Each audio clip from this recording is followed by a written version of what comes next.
রিকশাওয়ালা মামার মুখখানা সোজা আমার দিকে ঘুরে গেল মুহূর্তেই। জিজ্ঞাসা করল, মামা, আপনার কোনো অসুবিধে হচ্ছে না তো? আমি হাসি মুখে প্রত্যুরে বলেছি, চলেন মামা, আমার কোনো অসুবিধা হচ্ছে না। কথাটা বলা মাত্র উনি নিজের মুখ পূর্বের ন্যায় ঘুরিয়ে ফেলল। হট করে আমার মাথায় ব্যাপারটা বাড়ি খেলো। এইটা কি ঘটেছে? তার চেহারা এদিকে কিভাবে ঘুরেছে? আমি কি ভুল কিছু দেখেছি? হাবিজাবি এসব ভাবতে ভাবতে মাথায় যখন কিছু আসছে না, তখন লক্ষ্য করলাম বাতির আলো নিভে আসছে। ল্যাম্পপোস্টের আলো কিভাবে পথের সাথে তাল মিলিয়ে কমে আসছে তা আমার মাথায় আসছে না। রাতুলের সাথে লাস্ট কথা হয়েছিল বাস থেকে নামার আগে। হেল্পার মামা আমার কাছে এসে জিজ্ঞাসা করলো কোন জায়গায় নামবো। আমি যেই ওনাকে বলতে যাব ঠিক সেই সময় আমার মোবাইল স্ক্রিনে আলো জ্বলে ওঠে। অচেনা নাম্বার থেকে কল আসলো। কল রিসিভ করবো কিনা ভাবছিলাম, তখন দেখি যে কল অটোমেটিক রিসিভ হয়ে গেছে। ভাবলাম হয়তো মোবাইলের কোনো সমস্যা হতে পারে। কানের কাছে মোবাইল আনতেই রাতুলের কণ্ঠ শুনতে পাই, 17 নম্বর রাস্তা দিয়ে আসিস, তাড়াতাড়ি আসতে পারবি, অন্য কোনো রাস্তা দিয়ে আসিস না আবার। কিন্তু তুই যে বলেছিলি 15 নম্বর রাস্তা দিয়ে যেতে।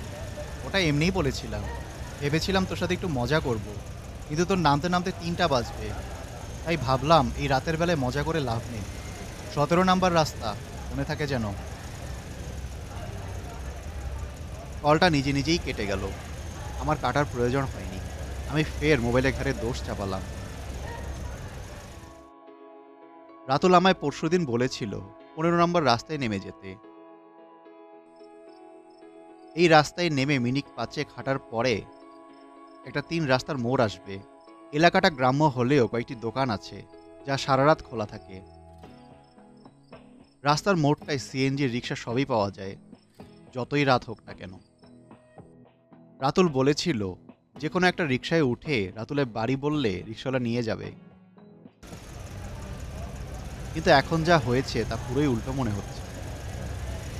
এরপর মামাকে 17 নম্বর রাস্তায় নামিয়ে দিতে বললাম। তিনি আমার দিকে বড় বড় চোখ করে তাকালেন, বললেন, 17 নম্বর রাস্তায়? আমি মাথা নাড়িয়ে বললাম, হ্যাঁ, ওই রাস্তায় তো কেউ সাধারণত নামে না। আপনি যাবেন কই? বন্ধুর বাড়ি যাব, সেই বলেছে 17 নম্বর রাস্তায় নেমে যেতে। সত্যি আপনি নামবেন? হ্যাঁ। রাতুলের বোনের বিয়ে। রাতুল আমার ভার্সিটির বন্ধু। তার বোনের বিয়ের কাজ শুরু থেকে সবকিছুতে আমি সাথে ছিলাম। পাত্র দেখা, পাত্রের ঘরবাড়ি দেখা, কথাবার্তা বলা পাত্রপক্ষের সাথে, সব মিলিয়ে আমি রাতুলকে সাপোর্ট করেছি। রাতুল পরশুদিন তার গ্রামের বাড়ির উদ্দেশ্যে রওনা দিয়েছিল। আমাকে সাথে যেতে বলার পরেও আমি যেতে পারিনি। তাকে আমি কথা দিয়েছিলাম বিয়ের ঠিক একদিন আগে আমায় দেখতে পাবে সে বাড়িতে। গাড়িতে ওঠার আগেও রাতুলের সাথে আমার ফোনে কথা হয়েছে। সে আমায় আগের মতো সবই বলে দিয়েছিল। রিকশাওয়ালা মামার মুখখানা সোজা আমার দিকে ফিরে গিয়ে কথা বলার ব্যাপারটা আমায় ঘামাচ্ছে। আমার শরীর দিয়ে ঘাম বেরোচ্ছে রীতিমতো। মুখে হাত দুটো যখন বুলালাম তখন মনে হলো আমি হাতে পানি নিয়ে মুখে দিয়েছি। হঠাৎ আমার রাতুলের কথা মনে পড়ল। তাকে কল দেওয়ার জন্য মোবাইলটা যখন পকেট থেকে বের করলাম, তখন রিকশাওয়ালা মামা বলল, মোবাইল বের করে লাভ নেই, এখানে কোনো নেটওয়ার্ক থাকে না। ব্যাপার কি? রিকশাওয়ালা মামা আমার দিকে না তাকিয়ে কিভাবে বুঝতে পারলো যে আমি পকেট থেকে মোবাইলটা বের করছি? তা কিছুতেই আমার মাথায় আসলো না। আমি কাপা কণ্ঠে জিজ্ঞাসা করলাম, আচ্ছা, আপনি কিভাবে বুঝলেন যে আমি মোবাইল বের করছি? আপনি তো সামনের দিকে তাকানো। আমার কথা শেষ হতে না হতেই তিনি ফের তার মুখখানা আমার দিকে ঘুরালেন। আমার গলার আওয়াজ নিমিষেই যেন বন্ধ হয়ে গেল। এত চেষ্টা করেও মুখ দিয়ে কোনো শব্দ বের করতে পারছি না। আমি আমতা আমতা করছি, আমার নজর সব দিকেই থাকে, বলেই তিনি ফের রিক্সা চালানোতে মন দিলেন। বাসে অচেনা নাম্বার থেকে যে কলটা আসলো সেটা আসলে কে? নিজেই নিজেকে প্রশ্ন করলাম। রাতুলের তো অন্য কোনো নাম্বার নেই। বাসে এত ভাবিনি। এর কারণ হচ্ছে সে যখন বাড়িতে আছে যে কারো নাম্বার থেকেও কল দিতে পারে। বাস থেকে যখন নামছিলাম ১৭ নম্বর রাস্তায়, তখন সেখানে একটা লোকও দেখিনি।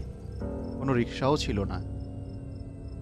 এদিক ওদিক তাকিয়ে যখন রাস্তার দিকে এগোচ্ছিলাম, ঠিক তখনই রিক্সাটা চোখের সামনে চলে আসলো।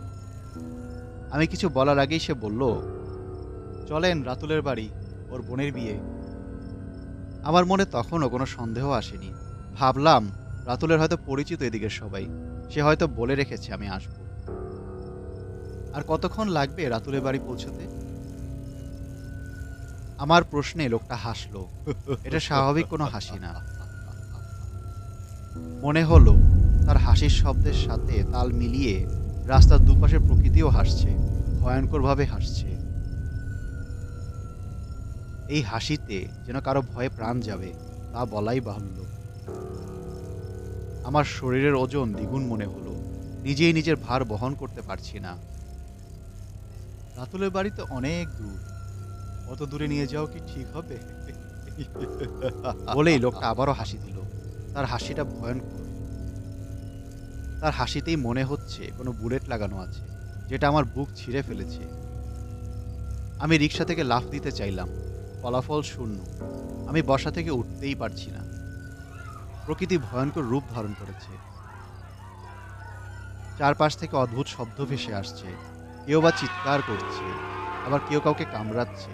মাঝে মধ্যে মনে হচ্ছে হট করে কেউ যেন আমার সামনে দিয়ে চলে যাচ্ছে। এই রিকশায় বসা কোনো মানুষ উঠতে পারে না। এত টানা হেঁচড়া করে শরীরের ওজন বাড়িয়ে কোনো লাভ নেই। তার কথাই ঠিক, শরীরের ভার দ্বিগুণ থেকে বেশি হয়ে যাচ্ছে। মনে হচ্ছে শরীরটা রিকশার সাথে কেউ লাগিয়ে রেখেছে। নড়াচড়া একদমই করতে পারছি না। রাস্তার দুপাশে কোনো আলো নেই, তবে মাঝের মধ্যে হট করে একটা আলো জ্বলে উঠছে। সেই আলোয় দেখা যাচ্ছে মানুষের কিছু অঙ্গ প্রত্যঙ্গ, হাড় ঝুলে আছে গাছের সাথে। কোথাও বা মাথার অংশ, কোথাও বা পায়ের হাড়। একটু আগে দেখলাম একসাথে জড়ো করে রাখা অনেকগুলো কঙ্কাল। আমার মনে হচ্ছে কেউ যেন আমার গলা চেপে ধরেছে। আমি আদৌ বেঁচে আছি কিনা ঠিক বুঝতে পারছি না। আশেপাশে শব্দের আওয়াজ তীব্র মনে হলো। চারিদিক থেকে ভয়ঙ্কর হাসি ভেসে উঠতে লাগলো। সেই হাসি মারাত্মক বেদনাদায়ক, কোনো মানুষের পক্ষে সহ্য করা সম্ভব নয়। আমার ভেতরটা নেতিয়ে পড়েছে। রিকশাওয়ালা আবারও চেঁচিয়ে হাসল। ১৭ নাম্বার রাস্তায় পা রাখা কোনো মানুষ এখান হতে বেঁচে ফিরতে পারে না। এটাই আমাদের ২০০০ বছরের ঐতিহ্য। এই পর্যন্ত আমরা অগণিত মানুষের রক্ত পান করেছি। আমরা কখনোই আমাদের ঐতিহ্য হারাতে দেব না।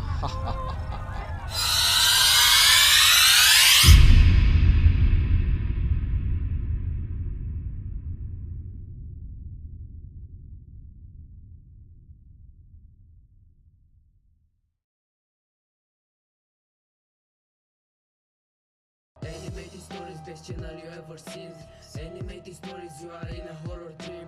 Animated stories, you just take the bloody cream. Go and get the popcorn and you're ready for the horror team. Animated stories, best channel you ever seen. Animated stories, you are in a horror dream. Animated stories, you just take the bloody